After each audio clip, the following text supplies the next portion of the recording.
සක්කාය සමුදය ඒකාන්තය. සක්කාය නිරෝධය මාර්ගයේ නිවන. සක්කාය කියලා කියන්නේ කුමක්ද? රූප වේදනා සංඥා සංඛාර විඥාන කියන උපාදානස්කන්ධයන්ට කියනවා සක්කාය කියලා. එතකොට කාගේ හරි මනස රූප වේදනා සංඥා සංඛාර විඥාන කියන පංච උපාදානස්කන්ධයට යොමු වෙලා තියෙනවා නම් සක්කාය අන්තයේ ඉන්නවා. ඊළඟට අන්තය මොකක්ද? සක්කාය සමුදය.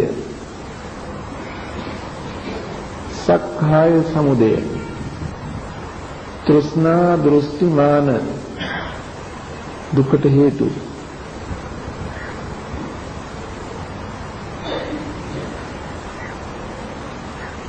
පෙනෙන දෙහි මම මගේ කියලා ඇසුරු කරනවා නම් සක්කාය සමුදය අන්තයේ අපි ඉන්නවා. සක්කාය එකාන්තයක් සක්කාය සමුදය එකාන්තයක්. දැන් අර දර්ශනයත් එක්ක බලන්න. අපි මේ අන්ත දෙක තමයි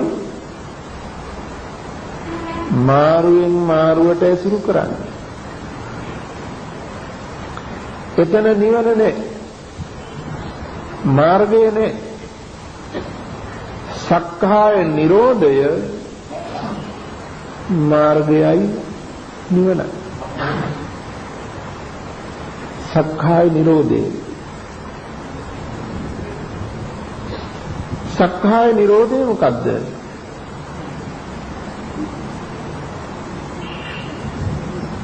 දැන් බලන්න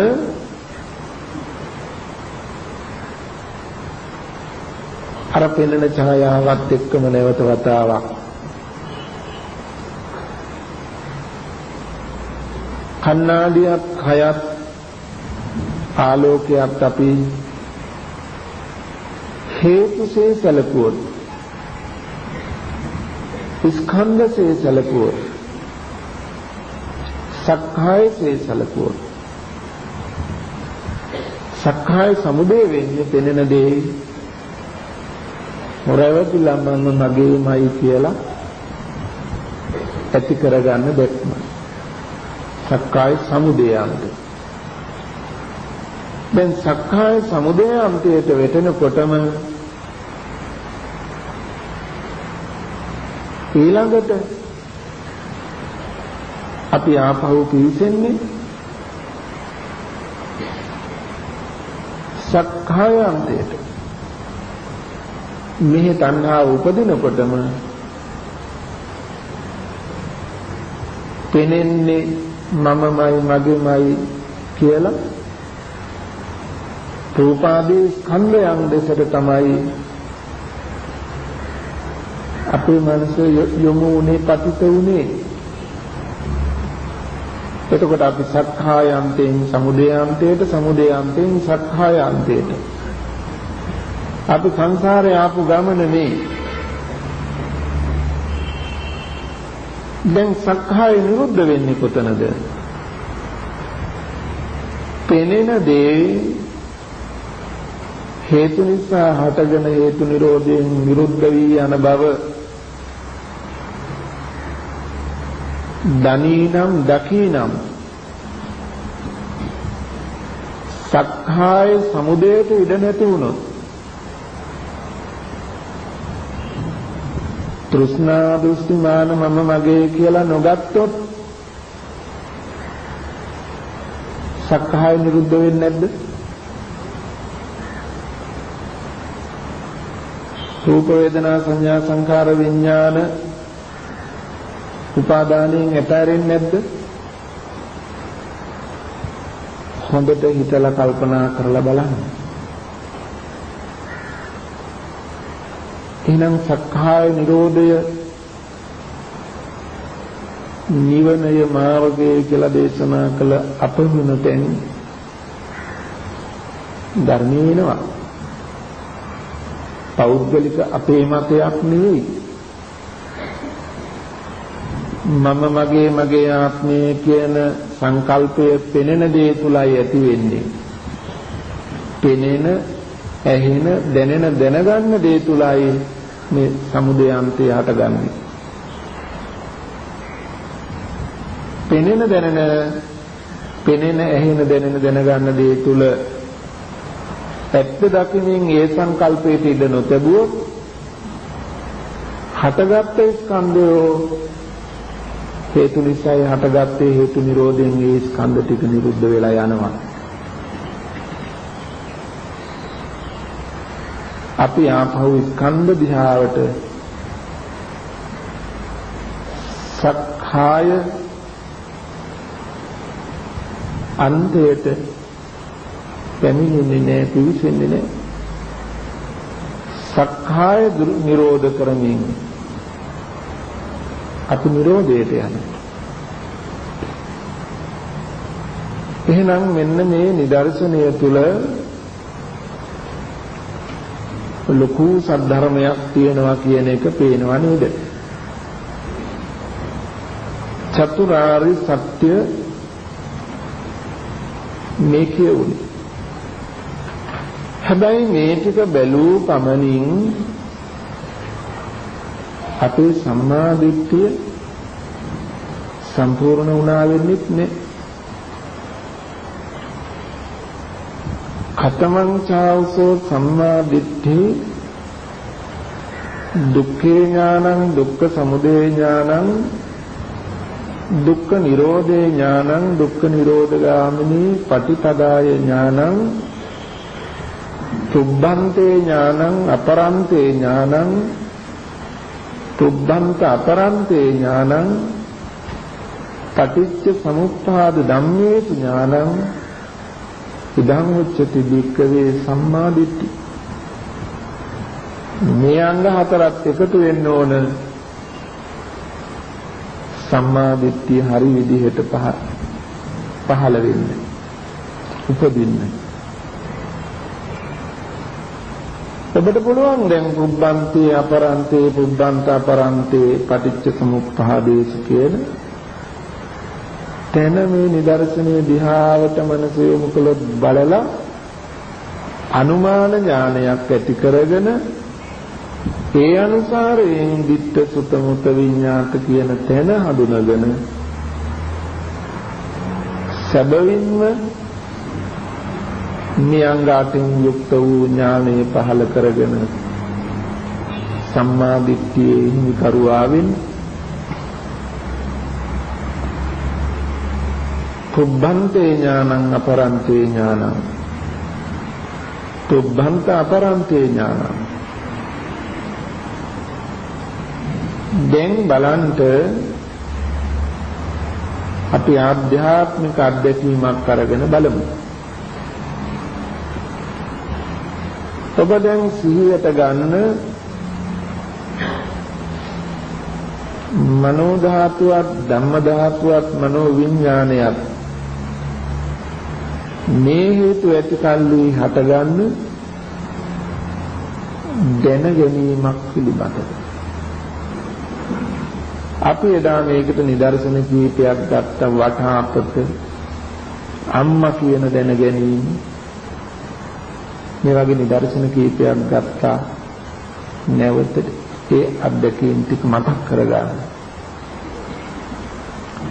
ඊමාස කියපු දේවල් අමතක කරලා නම් අද ටිකක් අමාරුයි. ඒක හොඳට මතක් කරගන්න ඕන. නැවත නැවත අහන්න ඕන. අද කියන දේ ඉදිරියට හොඳට අහලා පුරුදු කරලා තියෙන්න ඕන. නැවත නැවත අහලා පුරුදු කරලා තියෙන්න ඕන. ඊළඟට දවසේ අහගන්න නම් දැන් හිතන්න ඔබ තුල යම් දැනගැනීමක් ආවා. අම්මා ගැන දැනගැනීම ඇති වුණා කියන්නේ අම්මා කියන දැනගැනීම ඇති වුණා. දැන් ඔබ දන්නවා දැන ගැනීම කියන එක ඉබේ හටගන්නේ නෑ කියලා. දැන ගැනීමක් ඇති වෙන්න නම් හේතු සකස් වෙන්න ඕන. හේතු සම්පූර්ණ වෙන්න ඕන. මොනවද හේතු? දැන ගැනීමක් නම් අපි දන්නවා දැකීමක් නම් ඇහැ රූපේ චක්කු විඥාණය මේ හේතු ඇතිකල්හි දැකීම. කනක් අභ්‍යාසෝත විඥානයත් ඇතිකල්හි ඇසීම. එහෙනම් මනසත් ධම්මායතනයත් මනෝ විඥානයත් ඇතිකල්හි දැන ගැනීම. දැන් අර අසුභ ධර්මයේත් එක්ක සංසන්දනය කළාම ඔබ දන්නවා දැන් දැන ගැනීම කියලා කියන්නේ මන ආයතනයක් නෙවෙයි. දැන ගැනීම කියන්නේ ධම්මායතනයද නොවේ. දැන ගැනීම කියන්නේ මනෝ විඥානයද නොවේ. ආලෝකය කියන්නේ තෙල්ද නොවේ, තිරයද නොවේ, දැල්ලද නොවේ. මේ ඇති කල්ලි නෙවේ. සෙවණැල්ල කියන්නේ ආලෝකය නෙමෙයි. සෙවණැල්ල කියන්නේ ගහ නෙමෙයි. සෙවණැල්ල කියන්නේ පොළව නෙමෙයි. ඒ පොළවත් ගහත් ආලෝකයක් ඇති කල්ලි සෙවණැල්ල. එනම් මන ආයතනයක් ධම්මායතනයක් මනෝ විඥානයක් ඇති කල්ලි දැන ගැනීම. අම්මා ගැන වෙන්න පුළුවන්, වටාපත ගැන වෙන්න පුළුවන්, තාත්තා ගැන වෙන්න පුළුවන්, ස්වාමියා බිරිඳ ගැන, දුව පුතා ගැන වෙන්න පුළුවන්, ගෙදර දොර පන්සල ගැන වෙන්න පුළුවන්. කුමක් හෝ දැන ගැනීම මේ හේතු ඇති කල්හි. හේතු ඇති කල්හි දැන ගැනීම. දැන් බලන්න අපි මෙන්න මෙතනදී අපි දුක්ඛ සමුදය අන්තයේද ඇසුරු කරන්නේ දුක්ඛ නිරෝධයේ අන්තයේද අපි ඇසුරු කරන්නේ කියලා බලන්න. දැන් අපි අම්මා කියන දැනගැනීමට එනකොටම මේ ලෝකේ ඉන්න අම්මා කෙනෙක් ගැන ධාතු කයක් මාංශ කයක් ගැන නම් සිහියට නැගෙන්නේ පෙනෙන දේ ඇත්ත දැකලා නෙමෙයි අපි රූප උපාදානයට ගිහිල්ලා තියෙන්නේ. පෙනෙන දේ ඇත්ත දැක්කම මාංශකයක් ධාතු කයකින් යුක්ත ඒ රූපයෙන් යුක්ත ස්කන්ධයන්ගේ උපාදානයට සක්කාය අන්තයට වැටෙන්න විදිහක් නෑ. දැන් අපි වැටෙනවා. අම්මා කියන දැන ගැනීම වෙනකොටම මේ අපේ අම්මා ගැන ඉදිරියට හිතන්නේ අම්මා මේමයි. අම්මා මේ විදිහයි. අම්මා දැන් අසනීපෙන්. අම්මා දැන් බොහොම දුබල වෙලා. අම්මා ඒ කාලේ නම් අපිට මෙහිමයි සැලකුවේ. අපි මේ අම්මා ගැන හිතන්නේ එළඹෙන්නෙම පෙනුණු දේ ඇත්ත දැකලා නෙමෙයි, පෙනුණු දේ ඇත්ත වහගෙන. පෙනෙන දේ අර ලෝකයට අයිති වූවක්, ලෝකයට අයිති ධාතු කයක්, මාංශ කයක් පිළිබඳවයි අවධානය යොමු. අන්න දුක හදන පැත්ත එතන. එතකොට දුක්ඛ සත්‍ය සමුදය, දුක්ඛ සමුදය දෙකම එතන තිබුණා. අම්මා කියලා දැනගන්නකොටම අම්මා මගේ,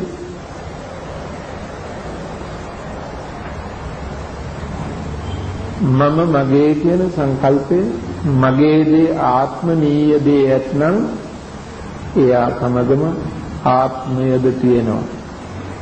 මම ඉන්නවා නම් මගේ කියන දේ තියෙනවා. මගේ කියන දේ නිර්මාණය වෙනකොට මමත් ඉන්නවා.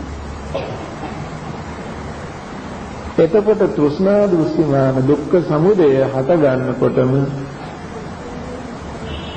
දුක උරුම වෙලා පංච උපාදානස්කන්ධය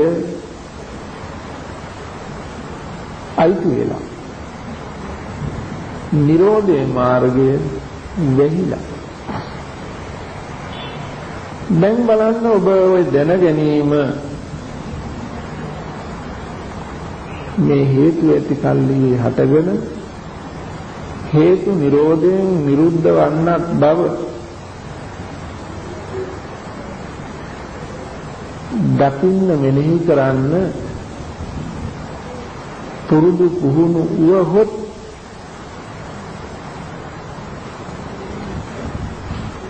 මාංශ කයකින් යුක්ත ධාතු කයකින් යුක්ත කෙනෙක් දෙයක් ඔබට ආත්ම වෙන්නේ නැහැ. එන ඔබ දුකෙන් සමුදයෙන් සමුගත්තා. නිරෝධයට මාර්ගයට සක්කාය නිරෝධයේ පැත්තට යොමු වෙච්ච කෙනෙක් බවට පත් වෙනවා. දැන් ඔන්න ඔය තැනට වැටෙන්න ඔබ අඩුතරමින් හෙටවත් කල් බැඳිය යුතුනේ. දැන් මේ මොහොතේම ආරම්භ කරන්න පුළුවන්. අද දවසේ වර්තමානයේ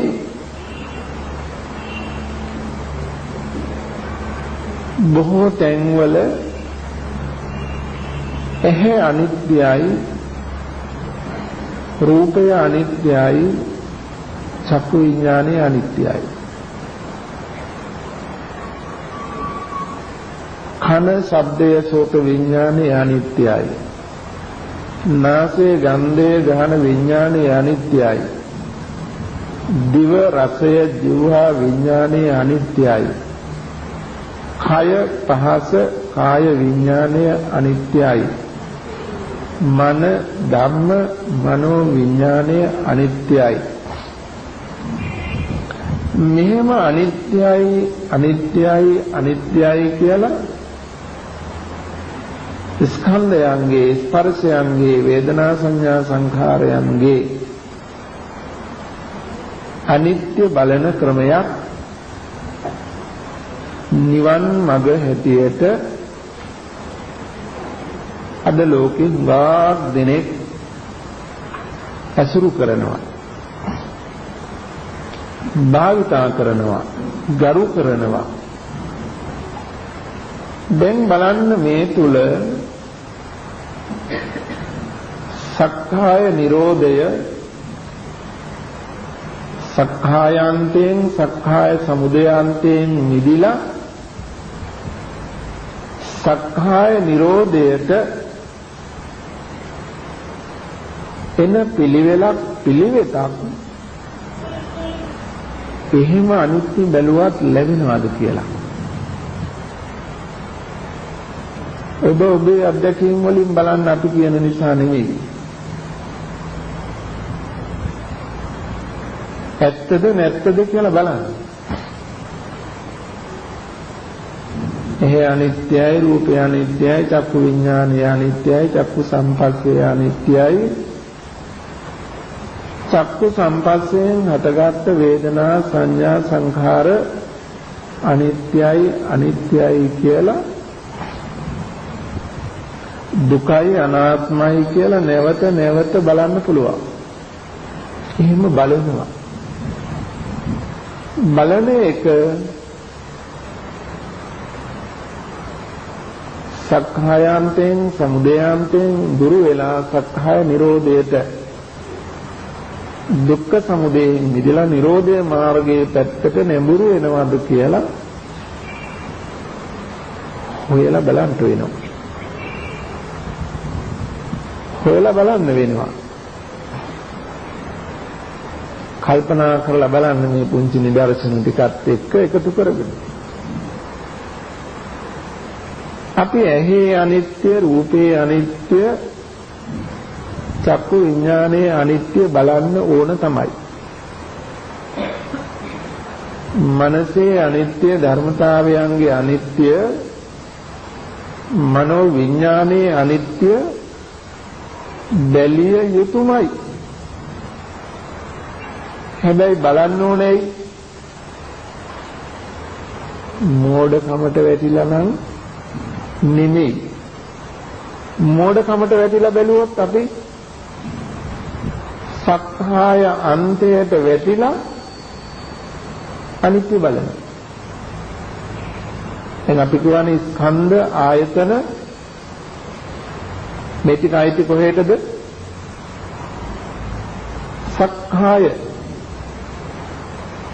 සක්කායට අයිති. සක්කාය කියන්නේ පංච උපාදානස්කන්ධය. එතකොට රූප කියලා කියනකොට දස ආයතනයක් තියෙනවා. ඇසත් රූපයත්, කනත් ශබ්දයත්, නාසයත් ගන්ධයත්, දිවත් රසයත්, කයත් පහසත් කියන මේ දස ආයතනයේම රූපස්කන්ධය. එතකොට ඇස කියනකොට, කන කියනකොට රූප. එතකොට අපි අනිත්‍ය බලන්නේ සක්කාය අසුරු කරමින්, සක්කාය මත පිහිට. දැන් අපිට ඕන සක්කාය සමුදයත් අන්ත, ඒ අන්ත වලින් නිදිලා සක්කාය නිරෝධයටයි යන්න ඕන. එහෙනම් අපි ඇහි අනිත්‍ය, රූපේ අනිත්‍ය, චක්කු විඥානයේ අනිත්‍ය බලන්න ඕන. ඒක වැරදි ක්‍රමයකුත් තියෙනවා, හරි ක්‍රමයකුත් තියෙනවා. මුළු ජීවිත කාලයම සංසාරේ කල්ප ගණනක් එහේ අනිත්‍ය, රූපය අනිත්‍ය, චක්කු විඥානය අනිත්‍යයි කියා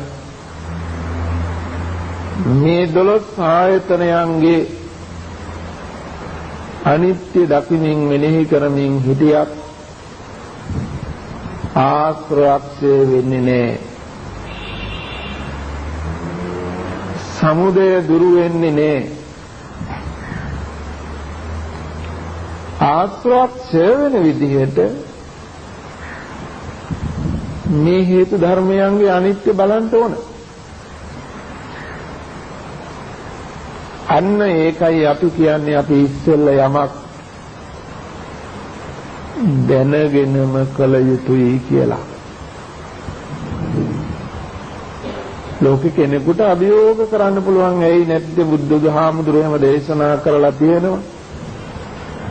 ඇසේ අනිත්‍ය දකින්නවා නම්, රූපය අනිත්‍ය දකින්නවා නම්, චක්කු විඥානය අනිත්‍ය දකින්නවා නම්, ඒ අනිත්‍ය දකින්න කෙනා දුක දකින්නවා, දුක දකින්න කියලා අනාත්මය දකින්නවා.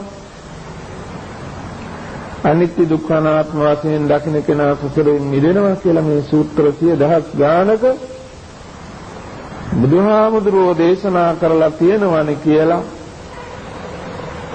ලොකු තර්කයක්, විවාදයක්, සංවාදයක් ගොඩනගන්න පවා පුළුවන්. නමුත් ඒ යථාර්ථයේ ඉදිරියේ හැම මතයක්ම බිඳ වැටෙනවා. අපි හේතුන්ගේ අනිත්‍ය බලන්න ඕනේ ඇයි කියන කාරණේ හරියට විසඳුනා නම් ඒ විසඳගත් කෙනාට මේ හේතුන්ගේ අනිත්‍ය බලලා ආශ්‍රක්ෂය කරගන්න පුළුවන්. දැන් ඔබත් මේවා අනිත්‍ය, දුක්ඛ, අනාත්ම, අසුභ වශයෙන් මේ ස්කන්ධ බලනවා. ඇත්තටම මට කියන්න ඇයි ඔබ එහෙම බැලුවේ, මොන හේතුව නිසාද? ස්කන්ධ ආයතන අනිත්‍ය අනාත්ම ආදී වශයෙන් බැලුවේ ඇයි?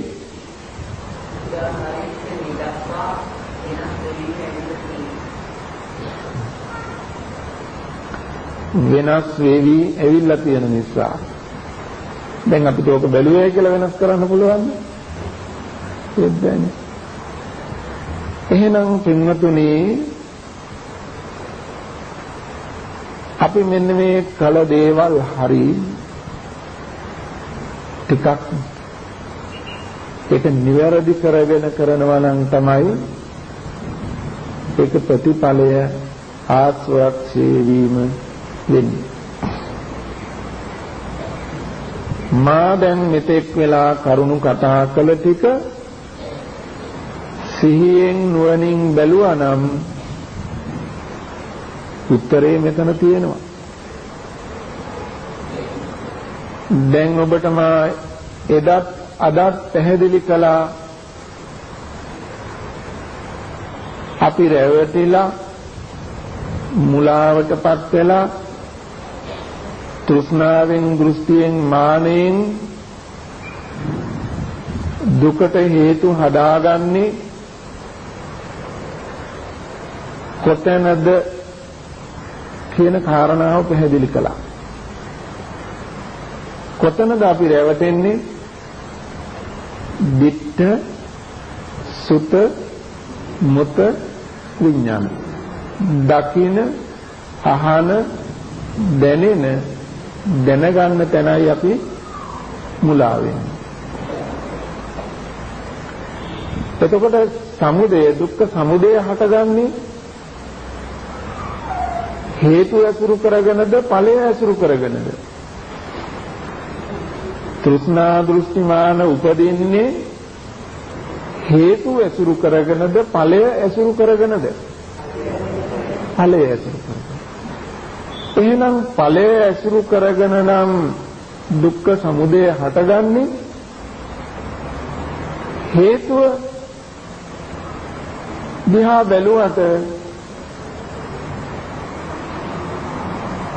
ඵලයේදී වෙන වැරද්ද නිවැරදි වෙනවද? නිවැරදි වෙනවද? එහෙනම් දැන් තේරෙනවද අපි මෙතෙක් කාලයක් ධර්මයේ තුලම කුංචි වැරද්දක් වෙලා තියෙනවා කියන්නේ. කුංචිනේ මේ වැරද්ද තමයි අපිට නිවන වහලා දෙන්නේ.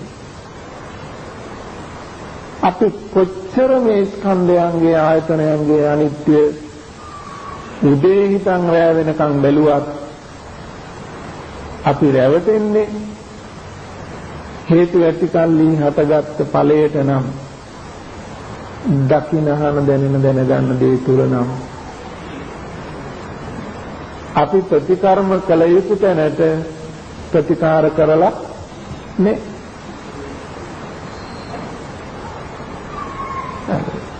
කෙටේ ගොයන් කන්නේ මුවා අපි තඩි ගහලා තියෙන්නේ ගෙදර තියෙන හැමත.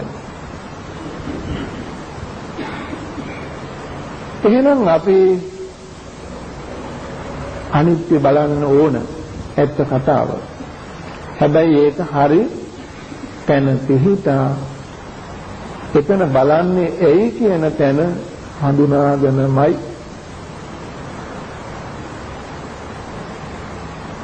හොඳයි ඔබට පැහැදිලි වෙනවද?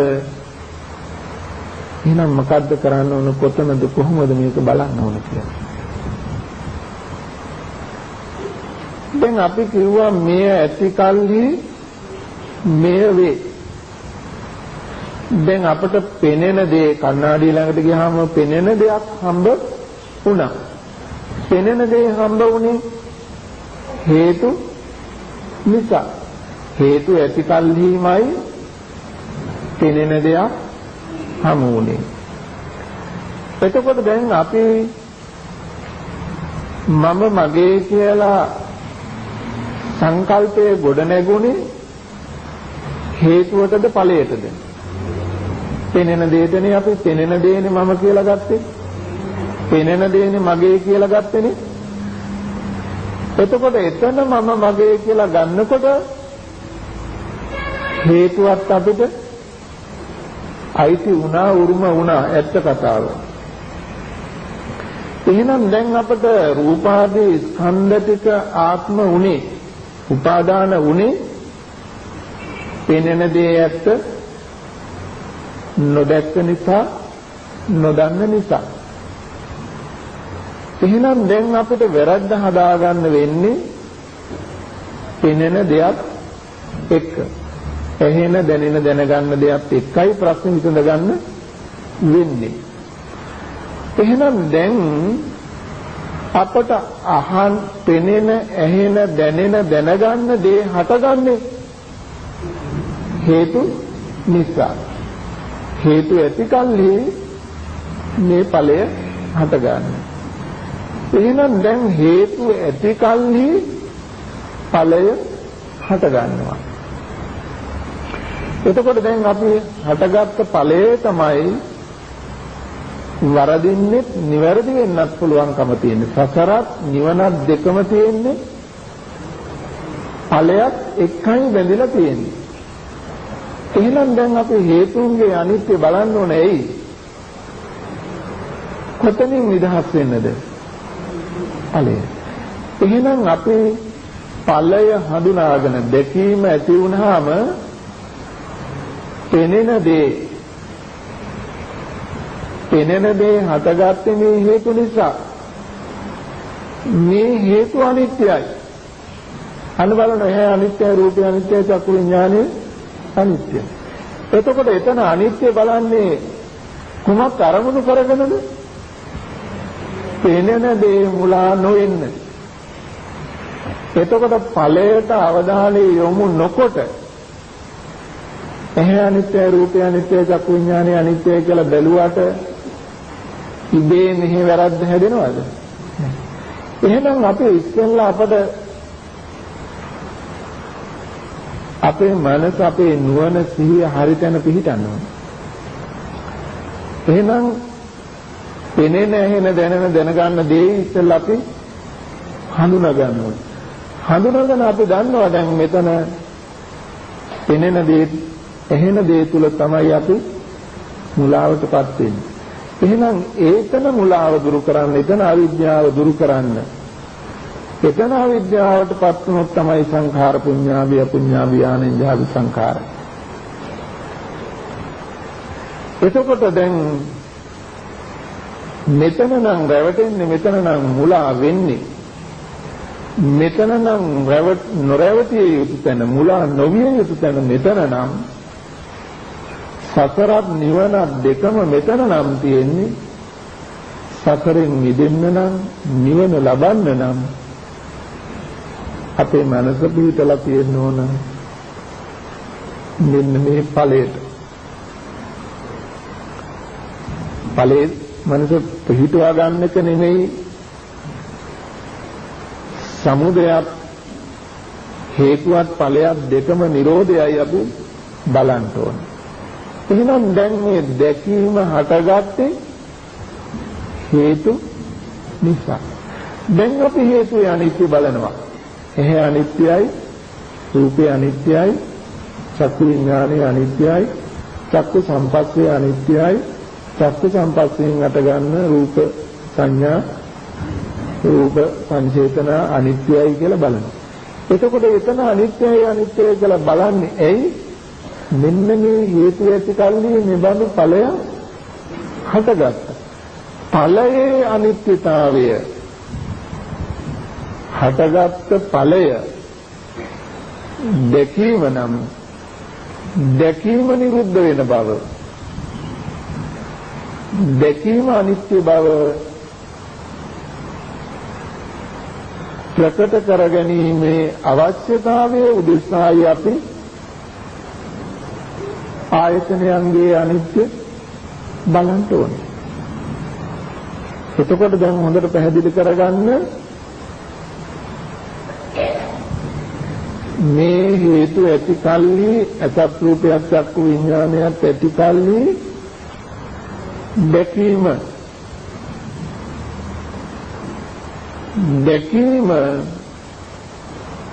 හරි වුණොත් හරි, වැරදුනොත් වැරදි. දැන් අපි බලමු ඒක පොඩ්ඩක් ඉස්සෙල්ලා. බුදුරජාණන් වහන්සේ සතර සතිපට්ඨානය දේශනා කරලා තියෙනවා. සතර සතිපට්ඨානය. කායානුපස්සන, වේදනානුපස්සන, චිත්තානුපස්සන, ධම්මානුපස්සන. දැන් කය අනුව බැලීම, වේදනාව අනුව බැලීම, සිත් අනුව බැලීම, ධර්මතා අනුව බැලීම. දැන් හොඳයි ඔබ හිතන්නේ හැට යමක් ගැටිලා යම් දැකීමක් ඇති වුණා. දැකීමක් ඇති වුණා. දැකීමක් ඇති වුණාම ඊළඟට මොකද්ද වෙන්නේ? දැක්ක දේ අරබය. දැක්ක දේ එක්ක සුබ වෙනවා, එක්ක අසුබ වෙනවා. එක්ක සැප දැකීම එක්තු කරගෙන සැප වේදනාවක් හට ගන්නවා. එහෙම නැත්නම් දුක් වේදනාවක් හට ගන්නවා. සැප වේදනාවක් ඇති වුණොත් ඊළඟට මොකක්ද ඇති වෙන්නේ? සිත සරාගී, ලෝභ සහගතයි. දුක් වේදනාවක් හටගත්තොත් ද්වේෂ සහගතයි. එතකොට හිත ලෝභ වුණොත් සරාගී අරමුණ තවදුරටත් යනකොට ඊළඟට මොකද්ද වෙන්නේ? කාම ඡන්දය. ඒ සුබ වූ අරමුණ මත අයිති කරගන්න ඕන කියන තැනට එනවා. ද්වේෂනම් ව්‍යාපාදය. ඒ අරමුණ නසන්න, වහන්න, විනාශ කරන්න ඕන කියන සංකල්පයට එනවා. මේක නේද ඇත්ත? දකින්න අහන දැනගන්න දේත් එක්ක මේක වෙනවද? අපි සිහියෙන් නොහිටියොත් දැකීම, ඇසීම, දැනීම, දැන ගැනීම කියන තැනට ආපු ගමන් ස්පර්ශ වෙලා ඒ දකින්න අහන දැනගන්න දේ ඇසුරු කොට සැප වේදනාව හෝ දුක් වේදනාව හෝ අදුක්කම සුඛ වේදනාව හෝ කිසියම් වූ වේදනාවක් හට ගන්නවා. එතකොට ඒ වේදනාවට සාපේක්ෂව ලෝභ ද්වේෂ මෝහ හට ගන්නවා. ඒ ලෝභ ද්වේෂයන්ට අනුව ඒ වර්ධනය වෙමින් කාම ඡන්ද ව්‍යාපාද ආදී නීවරණ ධර්මත. දැන් බලන්න ටිකක් අනුමානයෙන් සතර සතිපට්ඨාන සූත්‍රයේ මේ ටික නේද පෙළගස්සලා තියෙන්නේ. දැන් මේක තමයි සිහියෙන් වලින් නොහිටියොත් සිදුවෙන ක්‍රියාදාමයේ මේක නේද? ඇහැට අරමුණක් ගැටුණාම දැකීමක් ඇති වෙනවා. දැකීම එක්ක සුභයි ලක්ෂණයි, එක්ක අවලක්ෂණයි කියන. එතකොට ඒක සුභ අසුභ වශයෙන් ගන්නකොටම සැප වේදනා, දුක් වේදනා, ඒ අනුව සරාගී බව, සදෝෂී බව, ඊළඟට ඒ වර්ධනය වෙමින් නීවරණ. මේක නේද සසර වට දුක. සසර යන්නේ මේ ක්‍රමයට නේද අපේ. දැන් මේ මොහොතේත් අපේ ආයතන වලට අරමුණු ගැටුණාම මේ ධර්මතාවය නේද සිද්ධ වෙන්නේ. මේ ධර්මතාවය නේද සිද්ධ වෙන්නේ. එහෙනම් දැන් අපි මේක වෙනස් කරන්න ඕනනේ. බුදුරජාණන් වහන්සේ සතර සතිපට්ඨානයේ පෙන්වුවේ මේ ක්‍රමයේ මේ විදිහටම පවත්වාගෙන යන්නද? මේක වෙනස් කරන්න. එහෙනම්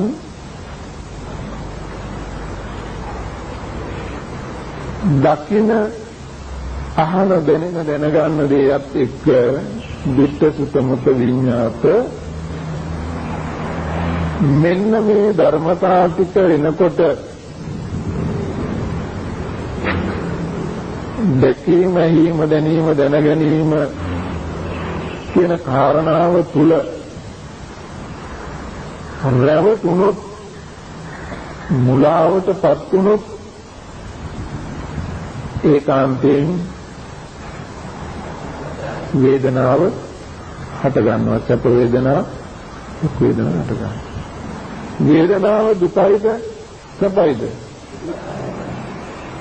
තුන් වේදනාවක් තියෙන මොනවාද? සැප වේදනාව, දුක් වේදනාව, අදුක්ඛම සුඛ. ඒක සැප වේදනාව දුකයිද? මොකද්ද දුක? විපරිණාම දුක්ඛ. සැප වේදනාව බිඳිනකොට දුක වෙනවානේ. සැප වේදනාව අනිත්‍ය වෙනකොට දුක වෙනවා. ඒ නිසා ඒකට කියනවා විපරිණාම දුක්ඛ කියලා. දුක් වේදනාව පැවැත්මම දුකයිනේ. දුක්ඛ දුක්ඛ. අදුක්ඛම සුඛ වේදනාව හේතු නිසා හටගත් බව නොදැනගත්ත. එතන තියෙන්නේ මොකද්ද? මෝහය, සංඛාර, දුක්ඛ. එතකොට තුන් වේදනාවෙන් අපි වේදනා දෙකකට දාන උපේක්ෂා වේදනාවක්, සැප වේදනාවට ගණනි වැටෙනවා. තුන් වේදනාවම හටගත්තා කියන්නේ මොකක් හටගත්තද? දුක හටගත්තා. දුක හටගත්තා. දැන් අපිට ඕන දුක හදා ගන්නද? දුක නැති කරන්නට. දැන් මොන තියෙනවා සතිපට්ඨාන සූත්‍රයේදී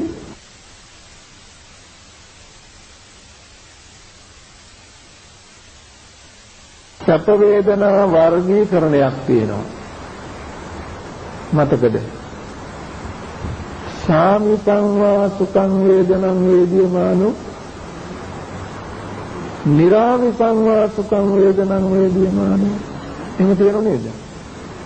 එහෙනම් සැප වේදනාවේ තියෙනවා සාමිත සැප වේදනාවක් තියෙනවා, නිරාමිත සැප වේදනාවක්. දැන් අපිට අහන දකින දේ රූපයයි කියලා හිතාගෙන රූපය ඇසුරු කරගෙන සැප වේදනාවක් උපදින්න පුළුවන්. රූපය ලක්ෂණයි කියලා. ඒක සාමිතද? සාමිතයි. ඒක සාමිත වේදනාව. ඒක ලෝභ සහගතයි. කාම ඡන්දය ඇසුරු කොට පවතින, නිවන ආවරණය කොට පවතින. එහෙනම් දැන් අපිට පුළුවන් අරමුණ හරියට බැලුවොත් වේදනාව නිරාමිස සැප වේදනාවක් හට ගන්නවා. ඒ සැප වේදනාව නිරාමිස කරගන්න පුළුවන්. පංචකාමයේ අයිති නොවූ සැප වේදනාවක් බවට ඒ නිරාමිස වුණොත්, නිරාමිස වේදනාවත් එක්ක උපදින හිත මොකද්ද? සරාගීද විරාගීද? සරාගං වා චිත්තං විරාගං වා චිත්තං සරාගං වා චිත්තං කියලා එතනක් තියෙනවද දෙකක්? එහෙනම් අන්න අලෝභ හිත, විරාග හිත මතු කරගන්න පුළුවන්. විරාගයේ හිත පහළ වුණොත් එතන කාමච්ඡන්දයට ව්‍යාපාදයට ඉඩ තියෙනවද? නැහැ. එහෙනම් නීවරණ යටපත් වෙනවා. නීවරණ යටපත් වෙනකොට ඊළඟට මතුවෙන්නේ මොනවද? අපට වමනා කරන ධර්මතාව ටික තමයි මතු කරගන්න පුළුවන්. එහෙනම් සතර සතිපට්ඨානයේ මෙන්න මේ විදිහේ ධර්මය පදනම් කරගෙන තමයි මේ පිළිටා තියෙන්නේ. මේක දේශනා කරලා තියෙනවා. දැන් බලන්න හොඳට ඔබේ අත්දැකීම් එක. පෙනෙන අරමුණ දැකීම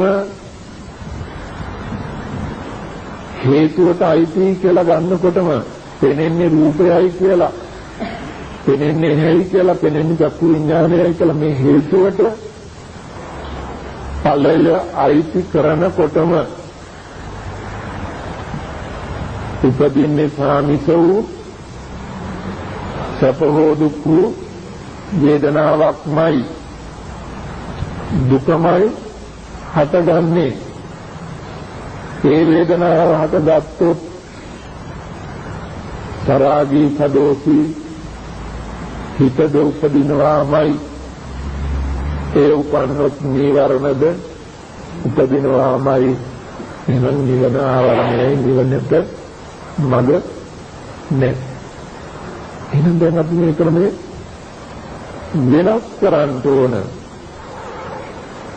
මේ ක්‍රමය වෙනස් කරන්න ඕන.